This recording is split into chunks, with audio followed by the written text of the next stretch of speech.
Monday Morning Marketing Podcast is brought to you by Esther of IPA Group, bringing premier online promotion to your business. And Melanie of Stomp Social Media Training, who empowers business owners to manage social media and marketing for themselves. And welcome back to another episode of the Monday Morning Marketing Podcast. Today we're joined by Meriem Nacer to talk about paid per click, or PPC as we like to call it. Welcome, Meriem. Hello, nice to be on the show. Nice to have you here. So paid per click is one of those jargon words that we talked about a few weeks ago on an episode. Things that, people just throw out there and most people don't actually know what it is. So could you explain it to us? What is it in, I'm not going to give you a time limit or anything, but as easy a format to understand as possible. Okay, so PPC in the most simplest terms would be where, no, I'm like, what is the most simplest term?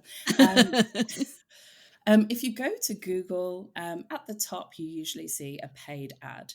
When you click on it, that's basically what it means. It's pay per click, and it's normally within Google. When you go into google.com, google.co.uk, whatever you use, and it's normally those paid ads. It can be seen in other locations as well, but predominantly it is just paid ads within certain areas within Google's network, but obviously there are other providers like Microsoft ads. But yeah. I was wondering, out of interest, pay-per-click, would that also be Facebook as well as LinkedIn ads? It's just, we just tend to associate pay-per-click with just Google. It depends who you are. So some people classify it with just Google. Some people classify it as literally every paid media thing. So display ads, video ads, Facebook ads, LinkedIn ads, and basically anything where you have an ad which you click on, which you pay for. Nothing to do with organic. Okay, and so is it every single ad that is clicked the company has to pay for? Or is there like a cost per mil, CPM? Yes, so there's CPM, there's cost per view, so CPV. There's multiple ways you can pay for ads depending on the format which has been seen. So within Google Ads, for example, you've got text ads, which are just in Google search, and they're just like literally just text writing, telling you basically to click here because we have something you want. That is literally pay per click. When you go into the realms of like impression based, so like display, so the pretty banners and things like that, which you see and sometimes get stalked by, that's where you pay per impression, so 1,000 impressions. You also pay like that on Facebook and some other platforms as well. And then when you've got video content, there's multiple ways to pay, but one of them is pay per view, and it's when they watch a certain amount of the video itself, so like 30 seconds. It is quite. And those video ones can also be shown then because Google bought YouTube, isn't that correct? Yeah, Google owns YouTube. So your videos are usually in YouTube, but also on like platforms which have videos on there. So you can embed videos on websites and stuff like that, and they can be sponsored, which means that you can have advertisement on that video before it plays, usually on like newspapers and stuff like that. That's when you can get your videos seen as well. Okay. So let's say one of our listeners is deciding to do pay-per-click for the first time, and we speak to them regularly about budgeting. What would be a good budget to start with, and how long and how frequently should you do it for? And you're not allowed to say it depends. Just give us one example. So we're not. Let's give her a scenario. Let's candle maker, yeah. Okay, so the way I would work is I would say, right, what do you do? okay, you do this, and how much are those products? Who are your competitors? That kind of gives me an idea of where I should be looking. Then I would normally just have a look at the keywords and see how expensive they are, because it's going to be very different for a candle maker if it's not competitive versus an accountant who's incredibly competitive. Hmm. And that's the problem. I normally, so back in the day, I sound so weird. Back in the day, I used to do a lot of fashion retailers, but the really small ones. And those fashion brands, I used to say, right, let's start with £1,500, because they all sold the same products, just with a different logo. And that's what we used to do. And the baseline was perfect, but that was like cheap clothes. Whereas it really depends on the brand. Sorry. You cheated. But would you Right. do it again and again? I mean, would you recommend? Because I know for a fact with Facebook ads, as an example, it doesn't really matter whether you're a candle maker or an accountant. They recommend that you do 5 to 7 days of one type of ads, and then do another 5 to 7 days, at least minimum fortnight, preferably. But 5 to 7 days at least, and then do another one quite quickly afterwards and on a regular basis, because doing one ad a quarter is it's not going to help. Yeah, basically. Well, it depends. So you're talking about Facebook. She said it depends again. I'm sorry. So on Facebook, it's all about so frequency in your target audience. And the reason why they say that is because if you over-index on your target audience, then they are going to get so annoyed with your brand, they're not going to come to you. So Okay, that's where Facebook are going down the lines of. However, there's ways to know whether you're kind of over indexing. There's literally a column called frequency, and it tells you. So if you're sitting at like 1.2, you're okay. Like if you're targeting such a tiny audience that it's at like 7, then yeah, you do need to change that ad. Like, and also check out your targeting, because yeah, that if you've got like 7 people, like your ad's been seen by that person 7 times a day, for example. oh, they're going to go they might- mad. yeah, they might Yeah. just not like you anymore and block you, and that's not what you want. So it's really knowing your audience and then going from there. Yeah, because then there's the other extreme where, you have nothing to do with the ad that they're putting in front of you, but somehow you're seeing it. I see ads from different countries that I couldn't even buy from. It's like, why are you targeting me? But what about, so you said there about keyword research. Where do you go to do keyword research to be able to say that is a highly competitive keyword and that one's going to cost me more, and that one's a low competitive keyword, but it might not be seen as well? So the tool I use is Google Keyword Tool. Like that's the easiest one I use, and it's always available in Google Ads. There are multiple others which like the SEO team tend to use. So like the where it gives loads of insights organically as well as paid and stuff like that. Whereas I tend to just keep to knowing what my CPC is and how much it's actually going to cost. You brought up a word there, So CPC insights. is, And okay, you do CPC first. CPC is cost per click. So how much each click is estimated to cost, which is really important. That's how you figure out how much budget you need. Okay. And the insights is what I wanted to pick up on myself.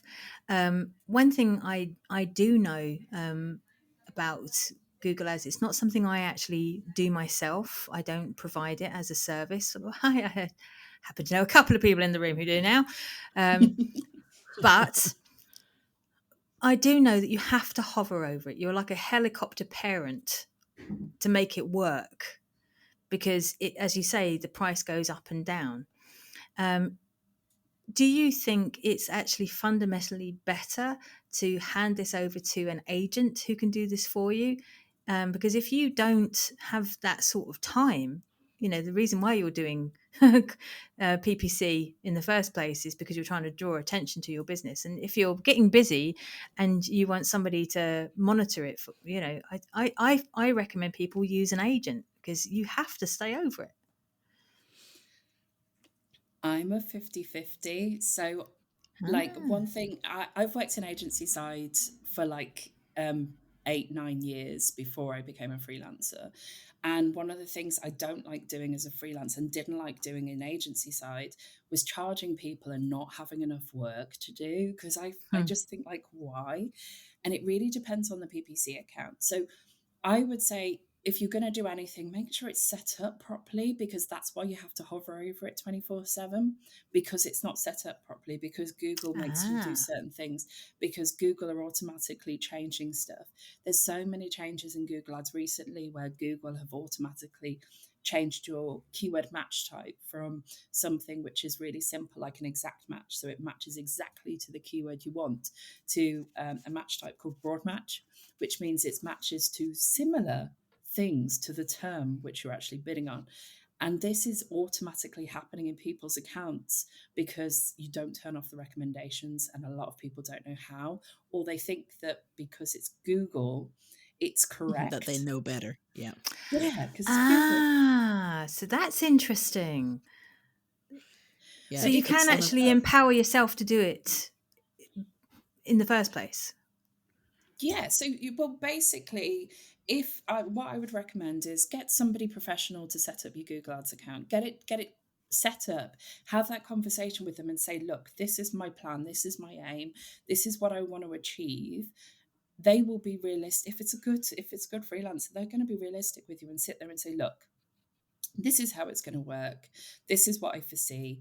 And the one thing I do, and I've done it like in the last couple of years quite a lot, is what I'll do is I'll set up your account for you. I'll make sure it's running properly for the first couple of months. I will tell you what to look at on a monthly basis. And then the next month I'll check in with you and I'll get you to show me what you're doing. A little bit of teaching. Accountability, Esther. It yes. just makes it my life easier when you're like, it's not working. I'm like, no, click that button. Oh yeah, you showed me that. I'm like, yes. Yeah. And then Yeah. out of the back of that, then they kind of feel more empowered to just check in every month. And that's all you really need to do. But not that doesn't work for everyone. Literally doesn't work for everyone. But for a significant amount of small businesses, it's literally just making sure that Google aren't making those changes and it's set up properly. I would say every 6 months get a check-in, because Google changes so much. Mm. But yeah. Yeah. Yeah. Oh, we talk a lot about how much all platforms change, but yes, Google seems to be one of the ones that changes the most recently anyway. Now you said like at least check in every 6 months. So how long should people be running ads for? So evergreen. So for like, you should always be running ads for your business on the right terms if they're working for you. So that's it, it really, I suppose it depends what platform you're looking at. So Google Ads, evergreen, making sure that you're on the right terms. A check-in with your freelancer every 6 months to make sure nothing's changed, update stuff. Are these the right keywords? If performance isn't going in the right direction, reach out to your freelancer, but having that person. Agencies are great if you're paying a high volume and need people in there 24/7, because that's their job and they have systems built to consistently be checking that. Um, and now I've forgotten where I was going with that. No, that's fine. Now, I wanted to ask: is there any particular type of businesses that won't do well in pay per click, or can any type of business, product, service, amalgamation, not do well? I find that some very small businesses who compete with beasts All right. don't do well in Google Ads, because the beasts own the SERP, and really for them it's about What's a ensuring that SERP? they. Oh, You sorry, said the SERP. search engine, the search engine. So yeah, so if you're the big beasts are owning the top of the search engine, getting some visibility there is going to be really expensive, and sometimes it's just not profitable. So then that's where you would kind of utilize, right, how can I engage with that audience without paying that much? And that's when you really need like some really good Real strategy. Like, bucks, right? yeah. So it's pretty much open to everyone, from dentists, accountants, vets, florists. Yep. Anybody can use it. Yep. Restaurants, hotels, everything. Brilliant. And is it the same sort of idea, or the same, like, could you put the same exact system in place to do Google ads as Bing ads and, other search engines? So we only have the two main ones in the UK, which is obviously Bing and, Microsoft ads and Sorry. Google ads. Yeah, I know, right? Going back a few years, sorry, yes. um, but yeah, you can just link them. I sometimes don't do that because sometimes it's just a bit of wasted spend in Microsoft on certain terms. But I always recommend all clients should be on Microsoft, even if it's just covering your brand terms, because so many people are bidding there on broad match on Microsoft because it's so much cheaper than Google Ads. So Right, yeah. you tend to get competitors bidding on you on Microsoft. So always make sure that you protect your brand. I'm talking as a complete noob here, so apologies if this is a stupid question. Never any stupid questions. So I'm sorry, I've only ever heard of Google Ads. I did. What? I'm sorry. No, That's quite normal. It's quite normal. I mean, So I'm allowed. I've heard I'm of getting to, Bing. yeah, I've yeah, heard of Microsoft, but I thought they sold yeah. computers. They do.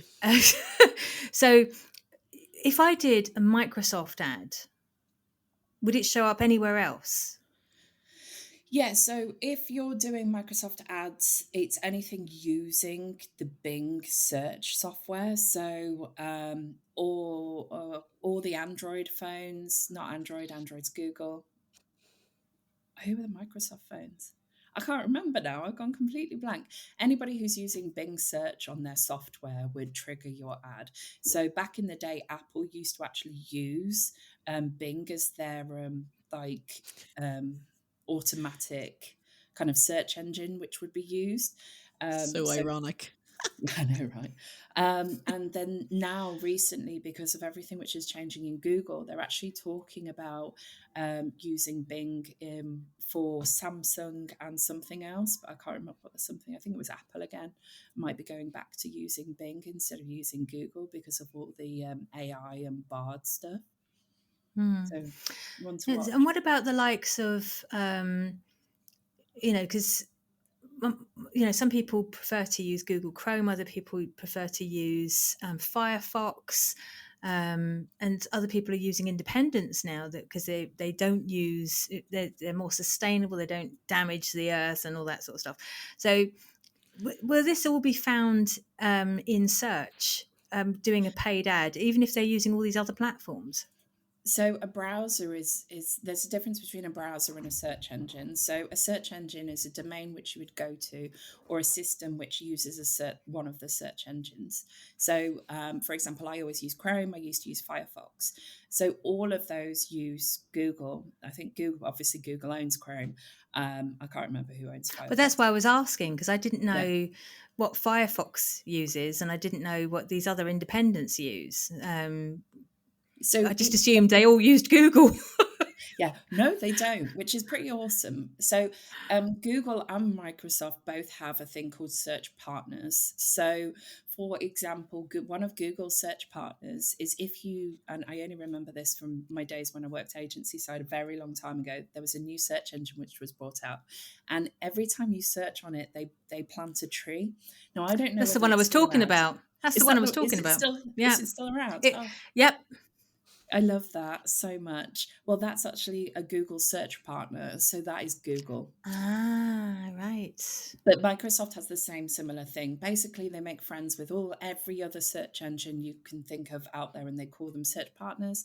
And then they use the software and pull in the data from either Google or Microsoft. Gotcha. Okay. No, I interviewed them a couple of years ago. Yeah. So basically, like, Google runs the world. I mean, Google is, everybody knows. I mean, they've even got their own verb. They're in the dictionary now. That's just Google it, So you're not likely to hear people saying, just Bing it or just Microsoft it, We did try that. We tried to get that in a very long time ago. It didn't work. No. But it's no bad thing that there are these competitors. I mean, you wouldn't just put all your eggs in the one basket when you're doing social media ads either. You know, you're not just going to do Facebook and Instagram ads, you will do, you know, other places as well. With these other platforms, like you said, you can link it. So it's almost like, you know, sharing your social media post across all your social media platforms without making any changes, which we don't recommend. Is that the same? You said that you can just link, you know, have the same exact same ad going across Bing and Google, sorry, Microsoft ads and Google ads, but you wouldn't fully recommend it, isn't that? Yeah, so yeah, you can. I would recommend, so for example, if you've got to amend some ad copy because you're a retailer and you've changed your free shipping from 50 to Free. 75, for example. Yeah, or free. Yeah, free shipping. Yeah, sorry. So if with stuff like that, I would definitely say that you have the auto sync in Microsoft Ads, which does that. The difference is more, okay, so in Google Ads, you're looking at all of these types of campaigns, whereas in Microsoft, you may only want to do these 3 campaigns. You can still sync everything over, just make sure that you only have the core ones which you actually want to test at that time live in that platform. It's quite similar Okay. to the social media though, because you can have tools which push your paid ads to all those platforms. So Pinterest, Facebook, Snap, and all of them at the same time, targeting the similar audiences. But is that how you want to talk to your customer? Microsoft's more of an affluent market. Google is basically everybody else. So it really depends. Scandalous. That's a whole other episode on its own. So when people are reading their analytics for the ads, what should they be focused on? Should they be looking at how much each ad cost, Great how many question. people were reached? What is the key to a success, to knowing if your ad was successful or not, apart from the sales?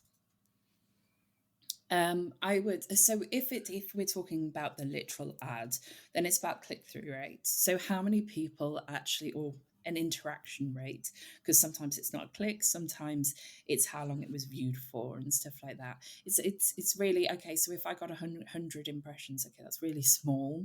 So if you only have 100 impressions, I'd say get more before you make that decision. But how are people interacting with it? Is everybody ignoring it? Why? What's happening there for that to be like that, or do they just not like your ad? I want to ask a question about how sometimes your competitor. Now, this happened a long time ago, so I don't even know if it's still a thing.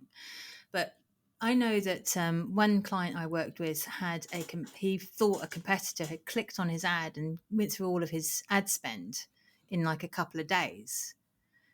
Is that something that still happens? Yes, but Oh, it not does. like, yes, yeah, it does. Oh, Not that wow. bad though. So when I first started doing PPC, I used to work on accident lawyers for you and like brands like that. Clicks were like Yowzers. 70-80 pounds per click.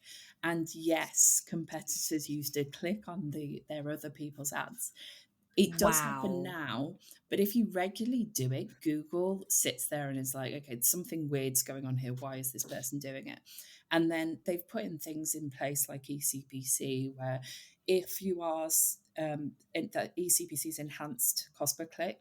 So what it does is it optimizes that to the person. So for example, if you search on that kind of industry a lot and you trigger their ads a lot, what would tend to happen is that ad would no longer push the bid up for you. It would think that you're not really in the market to interact with it. So it will slowly stop showing for you. Also, Right. if you're just consistently searching and not actually clicking on it on any of the ads as well, sometimes the ads will stop showing for you as well. So becoming smart, basically. Interesting. Yeah. It's good So though. is there ever a time when people don't want to click on the ad? Yeah, normally the brand owners. So multiple times in my career, I've had emails going, my ad isn't showing. I'm like, oh, will you stop bloody searching for it? And maybe my click-through rate won't be Ah, so bad. literally used to have a customer who used to search his brand every morning to make sure his ad was showing. But never clicked it, so therefore the ad stopped showing for him. Yeah. So we used to there's ways of doing it without actually Googling it, but you have to remember that it's based on quality score, and if somebody consistently searching for a term and not actually interacting with it, you're telling Google it's not a good ad. Mm. So it has a negative effect. Interesting. Oh, I'm glad I asked that question now, because there'll be other people doing exactly the same. So many people do it. It's untrue. It's so funny. Well, my kids the other day were searching for I was searching for something, and my kids didn't want me to click the paid ad, even though like it was exactly the same as the top result, because they're like, "Oh, you're going to have to pay for that." I said, "No, I don't have to pay for it." So I had to explain to them, that if I click on a paid ad, it's not me paying for the ad. So I'm sure other people probably have the same idea and probably think, "Oh, it's going to charge me." I don't know how, but it's going to charge me if I click on this ad. Have you come across that a lot? Never. No. No, I have a lot of no, I've never really heard anybody not click on something because they think it's going to charge them. It's likely that probably will happen more because of mobile searches and stuff like that, but I've not heard of it before. Now, I'm going to be a little scandalous here, Miriam.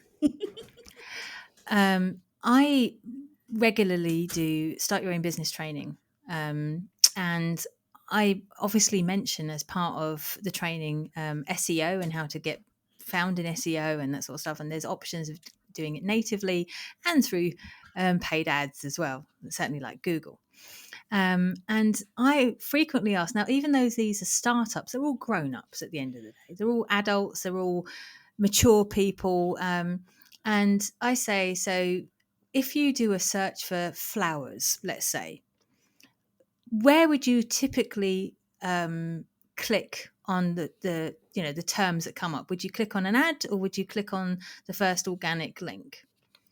And it's not completely across the board, but pretty much most of the people that I speak to when I'm doing this are using the native ones, which is, I understand it. Okay, I do understand it. But if they actually bothered looking at the actual ads, like 3 or 4 above them, most of the ads are the native ones. So why is this happening? Why are they having this sort of ad blindness and going down to the first organic one, do you think?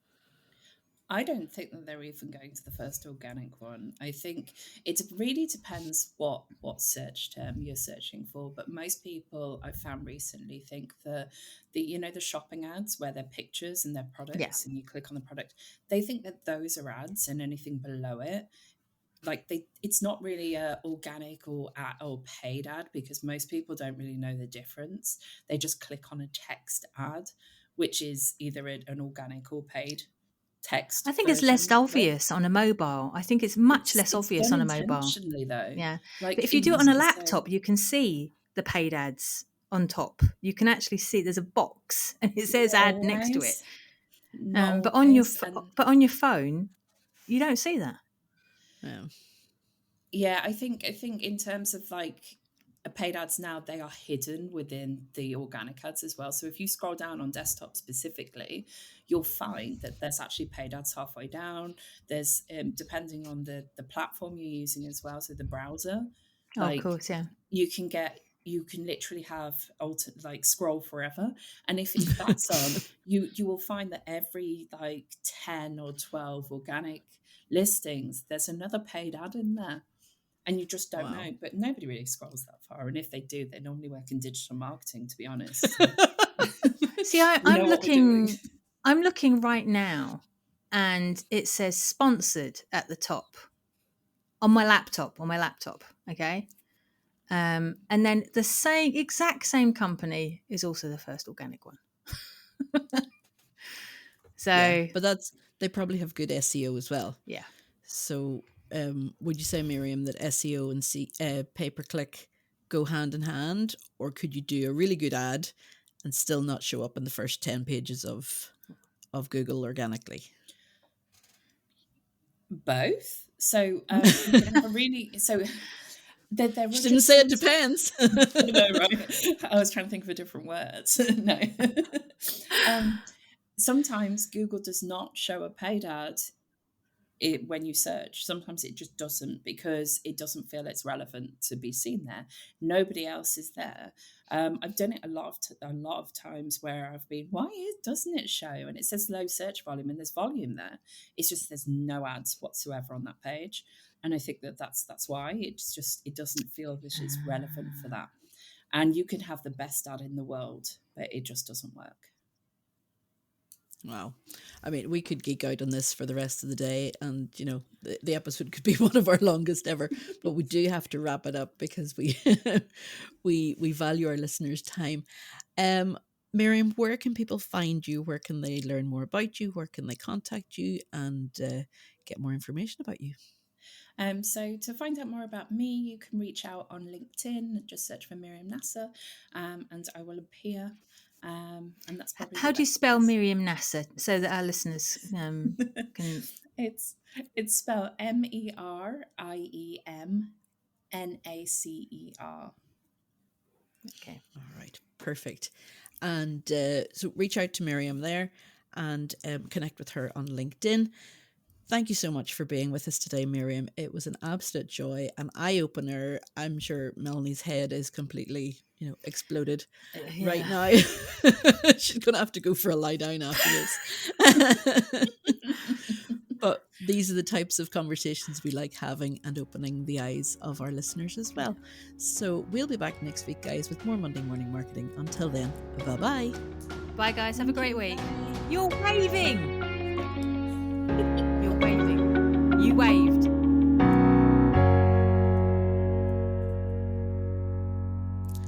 I shall deny it forever. You waved. I saw you wave. I was encouraging Meriem to say goodbye. Oh, okay. Well, that's different. I always flip in wave. You didn't today. I didn't, So because I was rude. too busy pointing.